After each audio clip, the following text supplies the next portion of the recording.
Hi everybody! Today I want to tell you a little bit about RTH, which is our portable oscilloscope that has 4 isolated input channels with 60 to 500 MHz input bandwidth. And you can also add 8 digital channels to it. It has several other very helpful functions like protocol analysis, for example, such as CAN or LIN bus, and also a data logger function. But today I want to tell you about pulse-width modulation measurements, which is also called PWM.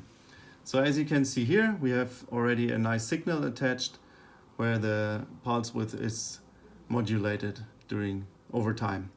And if I zoom out, you can see that we have a bipolar signal very nice and clearly here.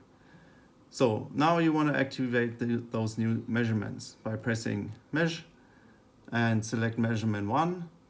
Here I want to select the amplitude, which is shown here with Vpwm.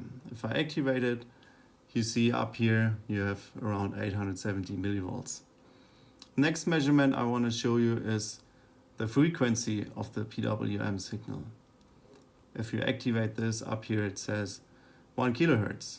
And the third measurement I want to show you is the ratio voltage over frequency, V over F. So if you activate this, you also see the measurement result up here. As you can see, the RTH has some very helpful new functions with the new firmware release.